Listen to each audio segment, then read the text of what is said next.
Hi ಎಲ್ಲರಿಗೂ ನಮಸ್ಕಾರ.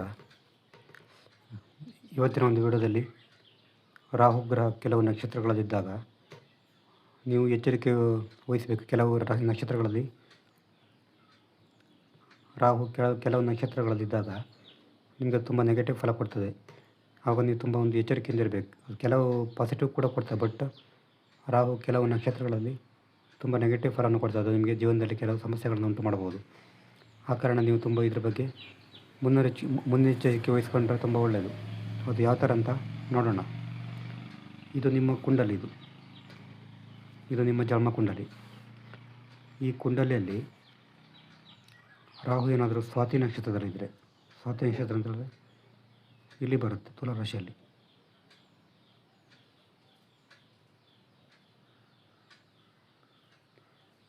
ಈ ಸ್ವಾತಿ ನಕ್ಷತ್ರದಲ್ಲಿ ಏನಾದರೂ ರಾಹು ಗ್ರಹ ಇದ್ದರೆ ಅದು ಈ ಸ್ವಾತಿ ನಕ್ಷತ್ರ ಎನ್ನುವುದು ವ್ಯವಹಾರ ಮತ್ತು ಪಾಲುದಾರಿಕೆ ಸಂಬಂಧಪಟ್ಟಂಥ ಒಂದು ನಕ್ಷತ್ರ. ಈ ರಾಶಿ ಕೂಡ ಅದು ತುಲಾ ರಾಶಿ ಕೂಡ ಇದು, ಮತ್ತು ಸ್ವಾತಿ ನಕ್ಷತ್ರ ಕೂಡ ವ್ಯವಹಾರ ಮತ್ತು ಪಾಲುದಾರಿಕೆ ಸಂಬಂಧಪಟ್ಟಂಥ ಒಂದು ನಕ್ಷತ್ರ. ಇಲ್ಲಿ ಏನಾಗ್ತಂದರೆ ಇಲ್ಲಿ ಸ್ವಾತಿ ನಕ್ಷತ್ರದಲ್ಲಿ ಏನಾದರೂ ರಾಹು ಗ್ರಹ ಇದ್ದಾಗ ನಿಮಗೆ ಪಾಲುದಾರಿಕೆಯಲ್ಲಿ ನಷ್ಟ ಆಗ್ಬೋದು. ಪಾಲುದಾರಿಕೆ ವ್ಯವಹಾರಗಳಲ್ಲಿ ಸುಳ್ಳು ಆರೋಪ ಬರ್ಬೋದು. ಮತ್ತು ನೀವೇನಾದರೂ ಪಾಲುದಾರಿಕೆ ವ್ಯವಹಾರ ಮಾಡಬೇಕಂತ ನಿಮಗೆ ಆರೋಪ ಬರ್ಬೋದು. ಅಂದರೆ ನಿಮ್ಮ ಪಾಲುದಾರರಿಂದ ಆರೋಪ ಬರ್ಬೋದು ಮತ್ತು ವಂಚನೆಗೆ ಒಳಗಾಗ್ಬೋದು ವ್ಯವಹಾರದಲ್ಲಿ, ಅಥವಾ ನಿಮ್ಮ ಪಾಲುದಾರರಲ್ಲಿ ನಿಮಗೆ ವಂಚನೆಗೆ ಒಳಗಾಗ್ಬೋದು. ಆ ಕಾರಣ ನೀವು ಇದ್ರ ಬಗ್ಗೆ ತುಂಬ ಒಂದು ಎಚ್ಚರಿಕೆ ವಹಿಸ್ಕೋಬೇಕು. ಮತ್ತು ವ್ಯವಹಾರಕ್ಕೆ ಸಂಬಂಧಪಟ್ಟಂಥ ನೀವು ಕಾನೂನು ಸಮಸ್ಯೆಗೂ ಕೂಡ ಒಳಗಾಗ್ಬೋದು, ಕಾನೂನು ವಿವಾದದಲ್ಲಿ ಸಿಲುಕ್ಬೋದು. ಆ ಕಾರಣ ನೀವು ತುಂಬ ಸ್ವಲ್ಪ ಎಚ್ಚರಿಕೆಯಿಂದ ಇರಬೇಕು. ಸ್ವಾತಿ ನಕ್ಷತ್ರದಲ್ಲಿ ಏನಾದರೂ ರಾಹು ಗ್ರಹ ಇದ್ದರೆ ನೀವು ಸ್ವಲ್ಪ ತುಂಬ ಒಂದು ಎಚ್ಚರಿಕೆಯಿಂದ ಇದ್ದರೆ ಒಳ್ಳೆಯದು. ಇಲ್ಲಂತ ಹೇಳಿದ್ರೆ ನಿಮಗದು ಕಷ್ಟ ಆಗುತ್ತೆ. ನಂತರ ಜ್ಯೇಷ್ಠ ನಕ್ಷತ್ರದಲ್ಲಿ, ಜ್ಯೇಷ್ಠ ನಕ್ಷತ್ರ ಎನ್ನುವುದು ಬುಧನ ನಕ್ಷತ್ರ. ಇಲ್ಲಿ ಜ್ಯೇಷ್ಠ ನಕ್ಷತ್ರದಲ್ಲಿ ಏನಾದರೂ ರಾಹು ಗ್ರಹ ಬಂದರೆ,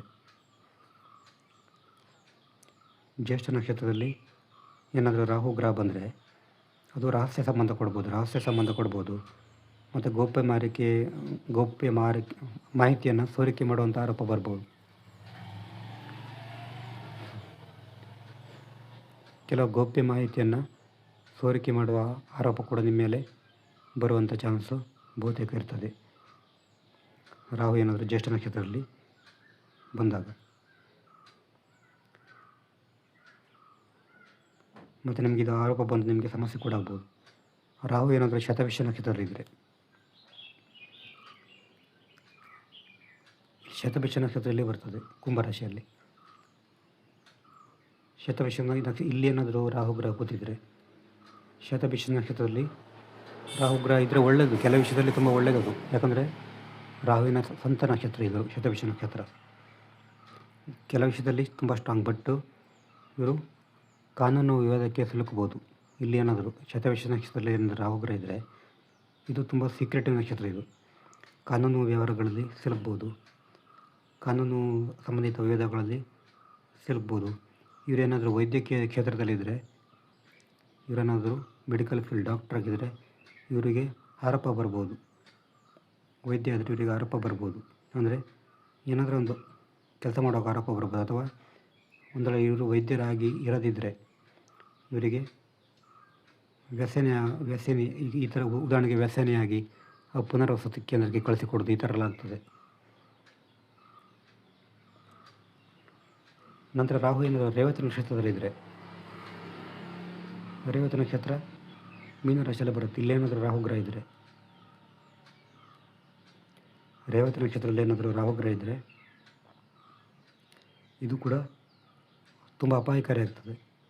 ಇವ್ರದ್ದು ತುಂಬ ಚುರುಕು ಬುದ್ಧಿ ಇರ್ತದೆ, ತುಂಬ ಇಂಟೆಲಿಜೆಂಟ್ ಆಗಿರ್ತಾರೆ, ತುಂಬ ಚುರುಕು ಬುದ್ಧಿ ಇರ್ತಾರೆ.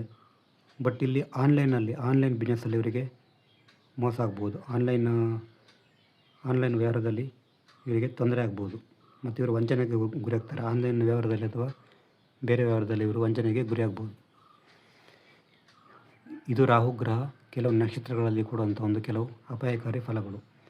ಏನಂತ ಹೇಳ್ತೀನಿ ನೋಡಿ. ರಾಹು ಗ್ರಹ